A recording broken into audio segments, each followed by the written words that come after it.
de la serie de mensajes, estudios del libro de Actos. Y vamos a continuar en esta mañana, hermanos, con la primera parte de la lección 2,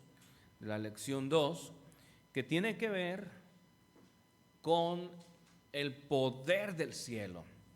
El poder del cielo. Acuérdense que estamos viendo la serie de mensajes, estudios dinámicos en Cristo. Y esto, hermanos, habla de cómo Dios obrando a través de su iglesia, cómo Dios manifestando su poder a través de su iglesia, y cómo también, hermanos, eso puede pasar en nuestras vidas si realmente dejamos que Dios obre. Y vamos a considerar esta parte, hermanos, la de la lección 2, y voy a invitarles que abran sus Biblias ahí en el libro de Actos. Y quiero que me sigan, por favor. Voy a leer del versículo 1 al versículo 12. Dice: y cuando se cumplió el día de Pentecostés, estaban todos unánimes en un mismo lugar. Y de repente vino un sonido del cielo como de un viento muy recio que se venía con ímpetu, el cual hinchió toda la casa donde estaban sentados. Y se les aparecieron lenguas repartidas como de fuego, y se asentó sobre cada uno de ellos. Y fueron todos llenos del Espíritu Santo, y comenzaron a hablar en otras lenguas, como el Espíritu les daba que hablasen. Moraban entonces en Jerusalén judíos, varones piadosos de todas las naciones debajo del cielo. Y cuando este estruendo fue divulgado, se juntó la multitud y estaban confusos, porque cada uno les oía hablar en su propia lengua. Y estaban todos atónitos y maravillados, diciendo los unos a los otros: he aquí, ¿no son galileos todos estos que hablan? ¿Y cómo los oímos nosotros cada uno en nuestra propia lengua en que somos nacidos? Partos y medos y elamitas y los moradores en Mesopotamia y en Judea y en Capadocia, en el Ponto y en Asia, en Frigia y en Panfilia, en Egipto y en las partes de Libia alrededor de Cirene, extranjeros de Roma, judíos y prosélitos, cretenses y árabes, les oímos hablar en nuestras lenguas las maravillas de Dios. Y estaban todos atónitos y en duda, diciendo los unos a los otros: ¿qué significa esto? Vamos a orar. Padre, te damos gracias en esta hora de la mañana, Señor, por lo bueno que eres. Pedimos que bendigas esta clase de escuela dominical. Ayúdame a poder expresarla, Señor, con claridad, y sobre todo que tu iglesia siga siendo edificada a través de tu palabra. Ayúdanos, por favor, te lo pedimos y te lo rogamos en el nombre de Cristo Jesús. Amén. Muy bien, mis hermanos. Fíjense, es interesante una frase que dijo Van Havner, predicador, pastor, y él menciona y dice: no vamos a influir sobre el mundo mediante la crítica ni al conformarnos a él, sino a través de vidas encendidas por el poder del Espíritu de Dios. Y esto es muy, muy cierto, hermanos. Si nosotros vemos la vida de la iglesia primitiva descrita en el libro de Actos, no vemos a una iglesia que tuviera todo lo que hoy en día, pues nosotros, ahora sí que gracias a Dios, tenemos. Ellos, hermanos, no tenían los edificios que nosotros tenemos. Quizás no tenían el dinero que hoy en día se puede disponer, la influencia, la posición social, la posición política. Sin embargo, vemos cómo la iglesia ganó a multitudes para Cristo. Y esto no solamente se vio en Jerusalén, sino que también muchas iglesias fueron establecidas en todo el imperio romano. ¿Y esto por qué? La pregunta es: ¿por qué? Bueno, porque la iglesia tenía el poder del Espíritu Santo. La iglesia estaba vigorosa en su ministerio porque el Espíritu Santo, hermanos, se manifestaba. Eran personas que, dicho de otra manera, estaban ardiendo mediante el Espíritu de Dios. Había ese fuego en ellos. Y ese mismo Espíritu que ellos recibieron en el día de Pentecostés, hermanos, ese mismo Espíritu está disponible hoy en día. Nosotros tenemos al Espíritu Santo de Dios, el cual nos capacita y nos faculta para ser más eficaces para Cristo. Y entre mejor entendamos la obra del Espíritu Santo en el tiempo de Pentecostés, hermanos, mejor podemos relacionarnos a Él y experimentar su poder. El ministerio del Espíritu Santo es glorificar a Cristo a través de nuestras vidas y el testimonio que cada uno de nosotros damos sobre Él. Y esto es importante, hermanos, que nosotros glorifiquemos a Dios. Y en Actos 2 podemos entender al Espíritu Santo al relatarse las experiencias de la vida de la iglesia primitiva. Y es lo que vamos a comenzar en esta mañana. Vamos a empezar a considerar, hermanos, el primer punto. La iglesia estaba en espera del Espíritu Santo. Dice allí en la palabra de Dios, en el versículo 1, y cuando se cumplió el día de Pentecostés, estaban todos unánimes en un mismo lugar. Pentecostés quiere decir 50, porque esta fiesta, hermanos, esta fiesta judía se celebraba 50 días después de la fiesta de las primicias. Mire, vamos al libro de Levítico en el Antiguo Testamento. Todo también está en el Antiguo Testamento, hermanos. Y como le hemos mencionado, la Biblia en su totalidad es una unidad. Levítico capítulo 23, si ustedes y yo lo vemos. Levítico 23, versículo 15. Y os habéis de contar, ¿ya están ahí, hermanos? Y os habéis de contar desde el siguiente día del sábado, desde el día en que ofrecisteis el homer de la ofrenda mecida, 7 sábados cumplidos serán. Hasta el siguiente día del sábado séptimo contaréis 50 días. Entonces ofreceréis nuevo presente al Señor. Y dice ahí, y de vuestras habitaciones traeréis 2 panes por ofrenda mecida, que serán de 2 décimas de flor de harina, cocidos con levadura, son primicias al Señor. Y ahí está, hermanos, dando las indicaciones sobre esta celebración del Pentecostés. Así es que, hermanos, el calendario de fiestas judías en Levítico 23 no están por mera casualidad. Por cierto, ninguna escritura, hermanos, debe de ser desechada. La palabra de Dios no es para ser despreciada. No es para decir, no, el Antiguo Testamento ya es viejo, ya no tiene validez. No, la Biblia, toda la escritura, dice 2 Timoteo 3:16, es inspirada por Dios y es útil para redarguir, para corregir, para instrucción en doctrina. Entonces toda la palabra de Dios es importante. Amén.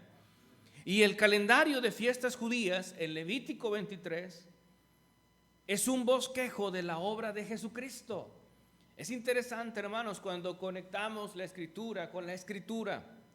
Y, por ejemplo, la Pascua es un cuadro o es un tipo de su muerte como el Cordero de Dios. Dice ahí en Juan 1:29.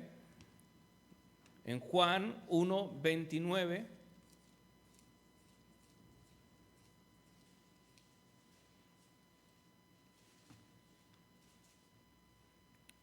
El siguiente día ve Juan a Jesús que venía a él y dice: he aquí el Cordero de Dios que quita el pecado del mundo.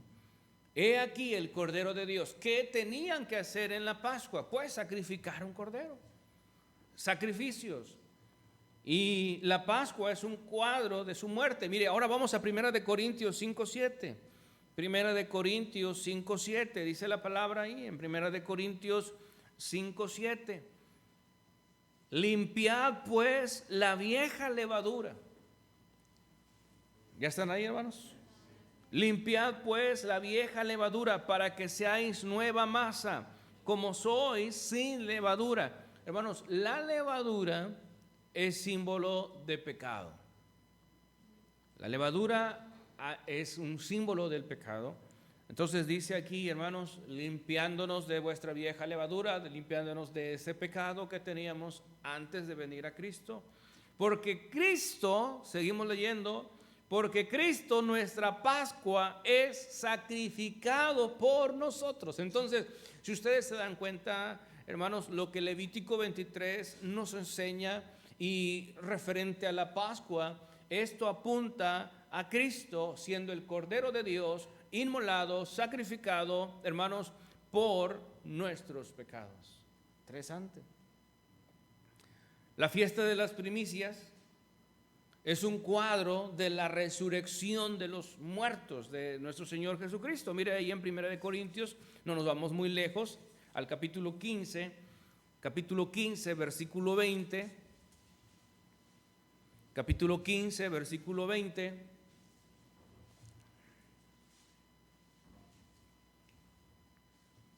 Mas ahora Cristo ha resucitado de entre los muertos y Él es hecho primicias de los que durmieron. Y ahí está la Escritura diciendo, porque por cuanto la muerte vino por un hombre, también por un hombre vino la resurrección de los muertos. Porque a la manera que en Adán todos mueren, así también todos en Cristo serán vivificados, mas cada uno en su propio orden. Cristo las primicias, después los que son de Cristo en su venida. Interesante, hermanos, las primicias. Ahí están tipificando la resurrección del Cordero. Y 50 días después de la fiesta de las primicias es la fiesta de Pentecostés, la cual, hermanos, esta fiesta es interesante, representa simbólicamente la consolidación de la iglesia. Es algo bien interesante, hermanos, porque en Pentecostés los judíos celebraban el otorgamiento de la ley, pero los creyentes celebran el otorgamiento del Espíritu Santo a la iglesia. Y esto lo vemos manifestado, hermanos, en Pentecostés. En la fiesta de las primicias, el sacerdote mecía una gavilla de grano ante el Señor, pero en Pentecostés el Espíritu Santo bautiza a los creyentes y los une en un solo cuerpo. Los creyentes judíos recibieron este bautismo en Pentecostés y los creyentes cristianos gentiles, hablando de los gentiles, recibieron esta experiencia en la casa de Cornelio. Y esto lo cita el libro de Actos en el capítulo 10. Y no vamos a ir a estudiar todo el capítulo, mis hermanos, pero allí se manifiesta como también el Espíritu Santo, hermanos, se da a los gentiles, y en este caso los gentiles pues somos nosotros. Y vamos a considerar cómo esto, hermanos, explica la presencia de dos panes. Había dos panes, el Señor manda que se utilicen dos panes. ¿Casualidad? No, esto tiene un propósito. Miren, 1 de Corintios 10, 17, vea lo que dice. 1 de Corintios 10, 17.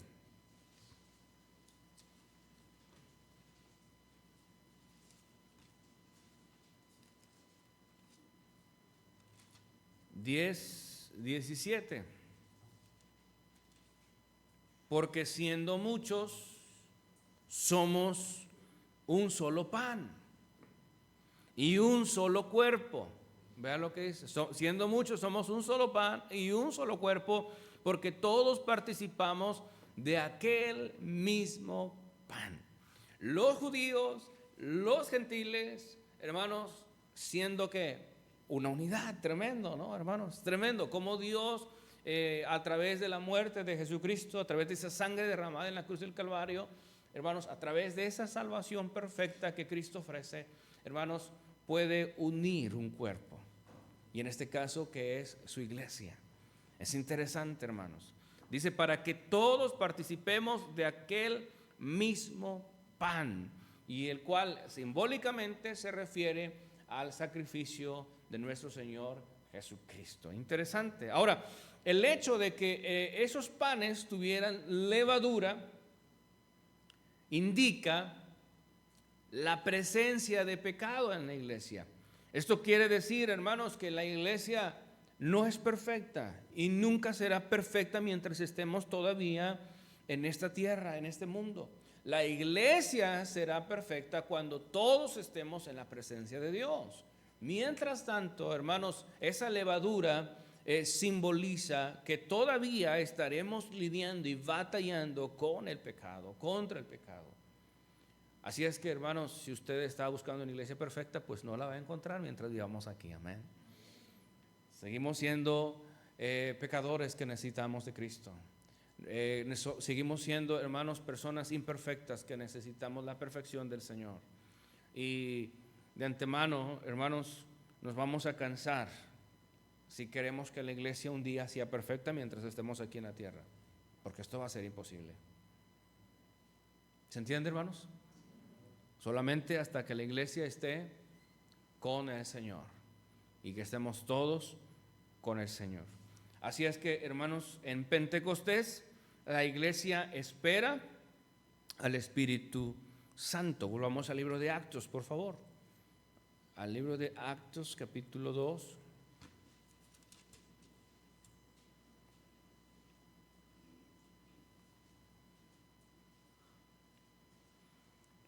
Y ahora nos vamos a ver el contexto desde el versículo 2 hasta el versículo 13. Desde el versículo 2 hasta el versículo 13. Vamos a ver el contexto. Dice, y de repente vino un sonido del cielo, y nota esas palabras. La palabra como, hermanos, se usa para tipificar, para dar un ejemplo. No se está tomando, escúcheme bien, no se está tomando de manera literal.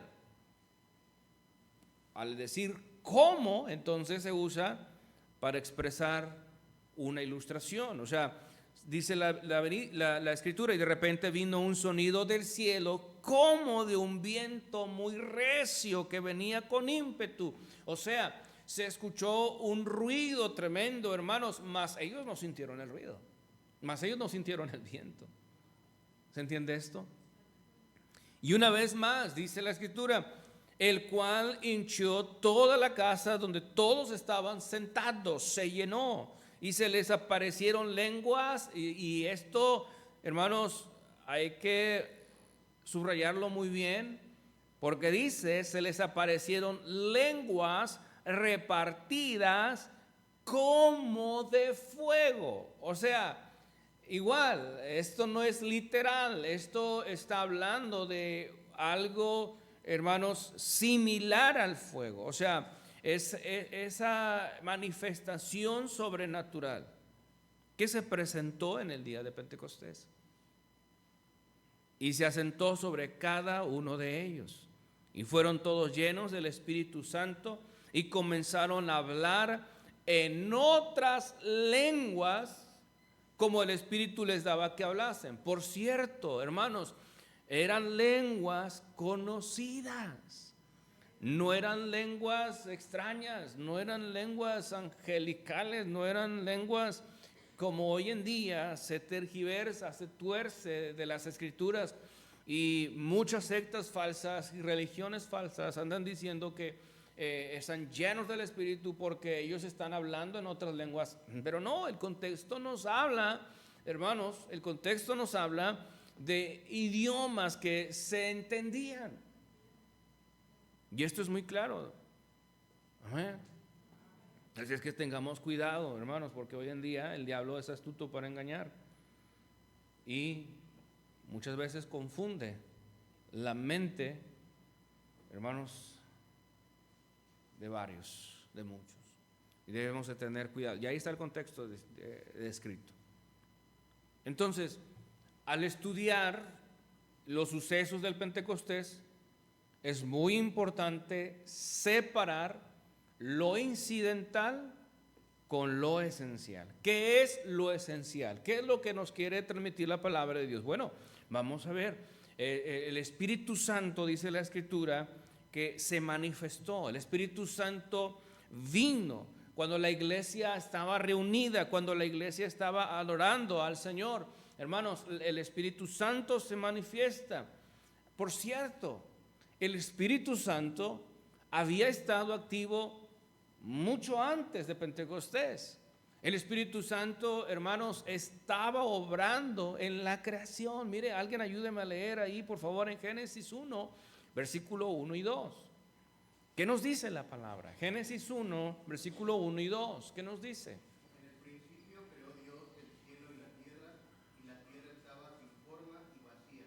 Ahí. Las tinieblas estaban sobre la faz del abismo y el Espíritu de Dios se movía sobre la faz de las aguas. Ahí está, mis hermanos, el Espíritu Santo activo, mucho antes de Pentecostés. Lo vemos en la creación, lo vemos en la historia del Antiguo Testamento. Por favor, alguien me ayuda a leer Jueces 6:34 y alguien Primera de Samuel 16:13. ¿Qué dice, por favor, allí? Jueces 6:34.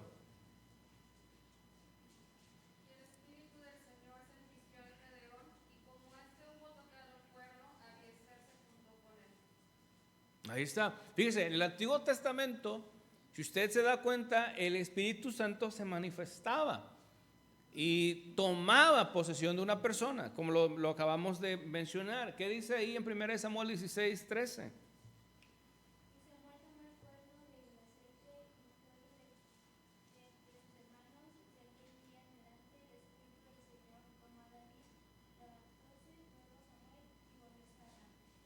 Dice que el Espíritu Santo de Dios tomó a David. Y desde ese día, ¿qué fue lo que pasó?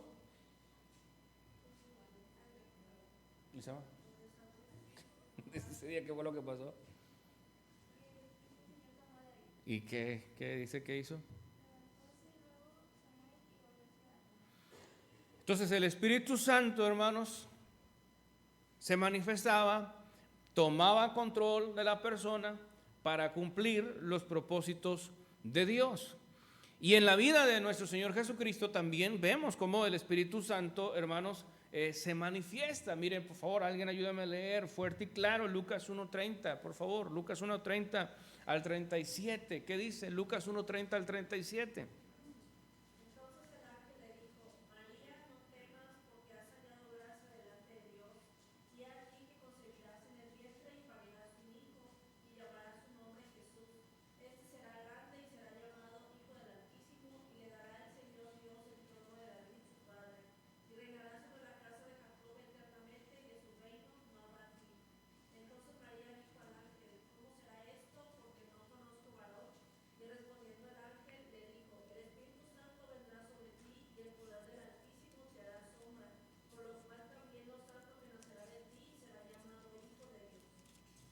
Ahí está, hermanos. El Espíritu Santo, 4:1, hermana, 4:1, ¿qué más dice?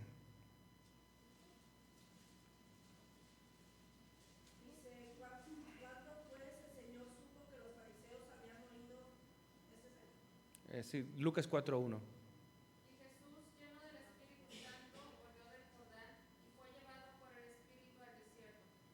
Fue llevado, versículo 14.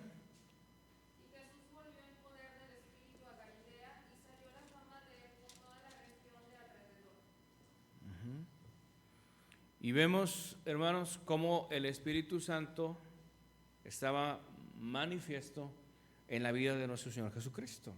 En Actos 10:38 dice como Dios ungió a Jesús de Nazaret con el Espíritu Santo y con poder, el cual anduvo haciendo bien y sanando a todos los que estaban oprimidos del diablo, porque Dios era con él. Entonces vemos al Espíritu Santo obrando mucho antes de Pentecostés, hermanos, en la creación, lo vemos en el Antiguo Testamento, lo vemos en la vida y ministerio de nuestro Señor Jesucristo. Sin embargo, ahora el Espíritu Santo obraría ya no de la misma manera que obró en el Antiguo Testamento, en donde solamente venía de manera temporal, sino que ahora el Espíritu Santo, hermanos, se manifestaría en nuestras vidas de manera permanente. Y esto lo vemos en Juan capítulo 14, versículo 16 y versículo 17, que dice la palabra, hermanos de Dios, aquí en Juan 16, 17. Entonces, ¿ya están ahí, hermanos? ¿Qué es lo que dice la palabra de Dios? Y yo rogaré al Padre, el cual os dará otro consolador para que more con vosotros. ¿Por cuánto tiempo? Por siempre. Dice la palabra, dice, es a saber, al Espíritu de verdad, al cual el mundo no puede recibir porque no le ve ni le conoce, mas vosotros le conocéis porque mora con vosotros. ¿Y qué dice? Y será en vosotros. Entonces, ahora vemos al Espíritu Santo, hermanos, manifestado en la vida de los creyentes de una manera ¿qué? Permanente. El Espíritu Santo viene a morar en nosotros desde el momento en que confiamos en Jesucristo como nuestro Señor y Salvador. Hermanos, el Espíritu Santo viene a nuestras vidas, Él está con nosotros, mora con nosotros y será con nosotros por siempre. Y esa es la gran diferencia. Entonces, en el día de Pentecostés, hermanos, este suceso viene a marcar ya lo que sería definitivo en la vida de los cristianos. Ya el Espíritu Santo estaría morando de manera permanente. Ya no sería temporal, ya no sería exclusivo, sino sería para todo aquel que creyera y confiara en Jesucristo. Entonces, allí en el día de Pentecostés, en Pentecostés, el Espíritu Santo se manifestó, pero también nos narra, hermanos, que el Espíritu Santo bautizó. Interesante, hermanos, interesante. Dice allí la palabra, versículo 4, y fueron todos llenos del Espíritu Santo y comenzaron a hablar en otras lenguas como el Espíritu les daba que hablasen. Ahí moraban entonces en Jerusalén judíos, varones piadosos de todas las naciones debajo del cielo. Pero hay algo que nosotros necesitamos considerar. La palabra, hermanos, griega, baptizo, que es la misma que nosotros tenemos transliterada a nuestro idioma, que es bautismo. Esta palabra, hermanos, tiene dos significados. Un significado es de manera literal. El significado literal, hermanos, para la palabra griega baptizo, significa sumergir. Pero la palabra figurada, hermanos, la palabra figurada tiene que ver con el ser identificado con. O sea, y esto es en donde nosotros necesitamos tener cuidado, porque muchas veces por esa razón se tuercen las escrituras y surgen doctrinas falsas. Entonces, el primer significado, de la palabra baptizo quiere decir sumergir. Pero el sentido figurado es ¿cuál? Ser identificado con. Entonces, el bautismo del Espíritu es el acto de Dios por el cual Él identificó a los creyentes con la exaltada cabeza de la iglesia, que es Cristo. Mire, vamos a 1 de Corintios capítulo 12. 1 de Corintios capítulo 12. Versículo 12. Porque de la manera Dice la palabra, porque de la manera, 1 Corintios 12:12, porque de la manera que es uno el cuerpo y tiene muchos miembros, y todos los miembros de un cuerpo, siendo muchos, son un mismo cuerpo, así también es Cristo. Porque por un espíritu somos todos bautizados en un cuerpo. Entonces, presta atención a esta palabra. Estudiando esto, hermanos. ¿Qué es lo que quiere decir Pablo? La palabra definida de manera literal o de manera figurada. A ver, pensemos un poco, hermano. Estamos en clase de escuela dominical, ¿ok? De manera literal o en sentido figurado se aplicaría la palabra bautismo.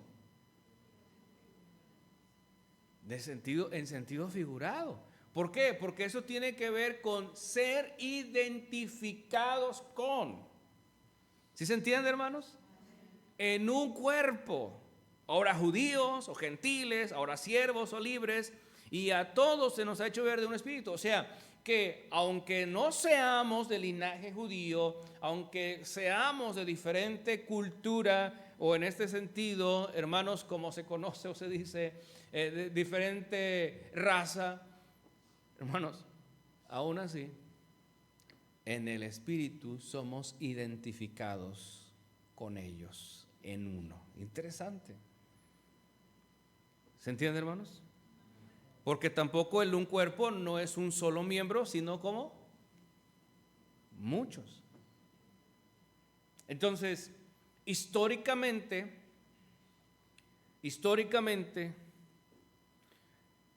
este suceso tuvo forma en el día de Pentecostés, o sea, de que el Espíritu Santo se manifestó. Pero hoy en día, hermanos, cada vez que un pecador viene a Jesucristo y nace de nuevo, el Espíritu Santo lo identifica con su cuerpo, que es la iglesia, lo une a ella. Entonces, hermanos, cuando se lee la palabra bautismo en el Nuevo Testamento, necesitamos ejercer discernimiento, y sobre todo en las cartas del apóstol Pablo, hermanos, para poder comprender si la palabra se está utilizando de manera literal o en sentido figurado o de manera simbólica. Vamos a ver unos ejemplos. Mire, vamos a hacer un ejercicio. Vamos a Romanos 6.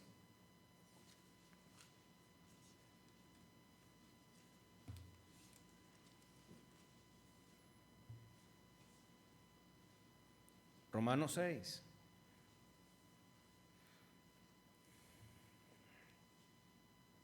Versículo 3 y 4. ¿Ya están ahí, hermanos?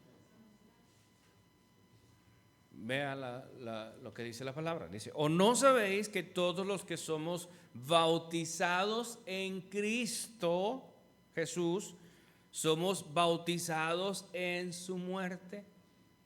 Ahí está. Vamos a leerlo otra vez, ¿ok? Preste mucha atención. ¿O no sabéis que todos los que somos bautizados en Cristo Jesús somos bautizados en su muerte?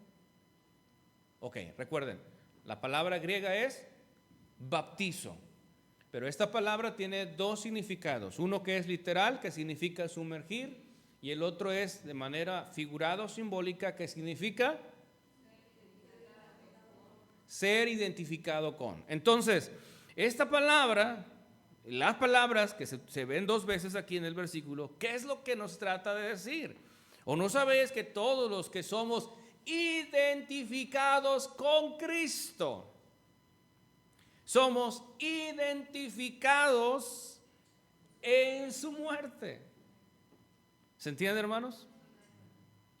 Entonces, la palabra, hermanos, la palabra de Dios es clara. Dice: porque somos sepultados con Él en la muerte por el bautismo, para que como Cristo resucitó de entre los muertos por la gloria del Padre, así también nosotros andemos en novedad de vida. Mire, esto es muy, muy interesante, hermanos. Vamos a Gálatas 3. Gálatas 3.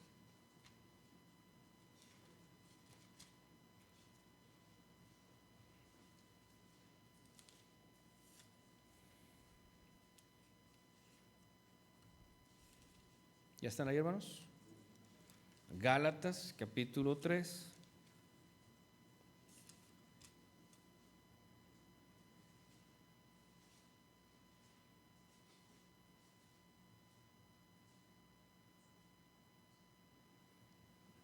¿Ya están ahí? Versículo 27. Porque todos los que habéis sido bautizados en Cristo, de Cristo estáis revestidos. No hay judío, ni griego, no hay siervo, ni libre, no hay varón, ni hembra, porque todos vosotros sois uno, en Cristo Jesús. Entonces, hermanos, ¿qué simboliza la palabra? Identificados con Cristo. Así es que, hermanos, la referencia o las referencias que hemos citado son simbólicas. Son simbólicas. Puesto que ustedes y yo sabemos que el bautismo, hermanos, no salva a nadie. Porque el bautismo se viene a convertir en una obra. Y ninguna obra puede salvarnos. Efesios 2:8. ¿Alguien que lo recite de memoria? ¿Qué dice Efesios? ¿Ya se los olvidó, mis hermanos? Efesios 2:8. A ver, ¿alguien?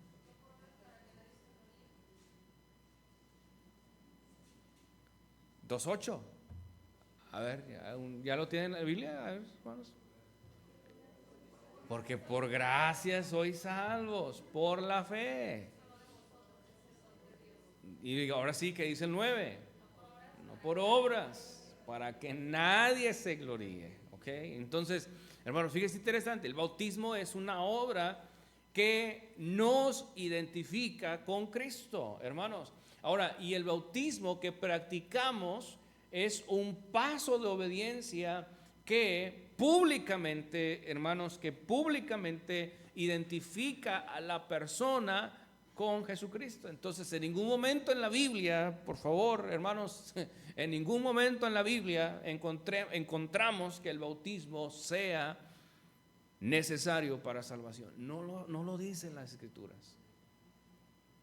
Es un paso de obediencia que damos, públicamente manifestamos que nos estamos identificando con Cristo en su muerte, sepultura y resurrección.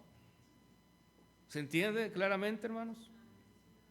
Y el Espíritu Santo, entonces, en Pentecostés, ¿qué hizo? ¿Qué hizo? ¿Qué hizo, hermano Martín?